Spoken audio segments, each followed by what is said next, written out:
জগদ্ধাত্রীতে আজকে দেখা যায় অনুষ্ঠানের দিন পুরো গমগমে একদম অনুষ্ঠান হচ্ছে এবং তার মাঝখানেই পুরো মুখার্জি পরিবারকে ডেকে নেওয়া হয়।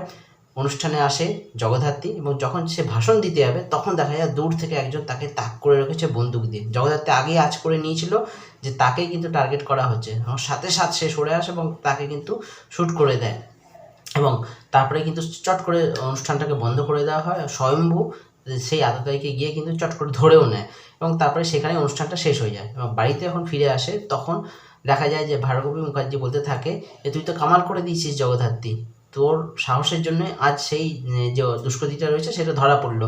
তখন জগদ্ধাত্রী বলে আমি আসলে জগদ্ধাত্রী নই টুপা টুপা ঠাম্মা, আমি তো আসলে দুর্গা। তখন কৌশিকী ভাবতে থাকে যে এটা কি করে হলো। তখন কৌশিক বলে দাঁড়া দাঁড়া দাঁড়া, আমি বলছি যে এটা কি করে সম্ভব হয়েছে। যখন মল্লিকার সঙ্গে তোর মা কথা বলছিল ঠিক তারপরে মনে হয় তোদের চেঞ্জ হয়েছে। তখন জগদ্ধাত্রী বলে হ্যাঁ সেই সময়টাতে হয়েছে, কারণ আমাকে দুর্গা এসে বলে যে টার্গেট আসলে জগদ্ধাত্রী নয়, টার্গেট আসলে দুর্গা, এবং সেই জন্যই তারা ভুলভাল বুঝিয়ে আমাকে কিন্তু এভাবে চেঞ্জটা করিয়েছে।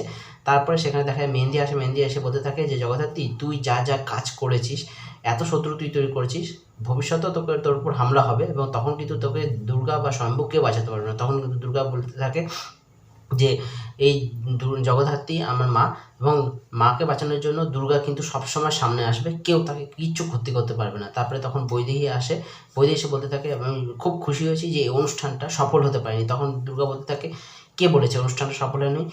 দুর্গা বলে যে একবার পুরো সোশ্যাল মিডিয়া খুলে দেখ, শুধু আজকে আমাদের এই অনুষ্ঠান নিয়েই চারিদিকে চর্চা করছে। তখন বৈদেহী বলতে থাকে আমাকে কাঁদিয়ে কেউ এই অনুষ্ঠানটা সফল করবে এটা কিন্তু আমি স্বপ্নতেও ভাবতে পারিনি। এবং তারপরে বলতে থাকে আমার সতীন এই যে একটা বাচ্চাকে জন্ম দিয়ে গেছে, সেই বাচ্চাটা এখন দেখা যাচ্ছে যে অনাথ আশ্রমে বড় হয়েছে এবং তাদের বিয়েটা বৈধ কিনা সেটাই পর্যন্ত সঠিক নেই।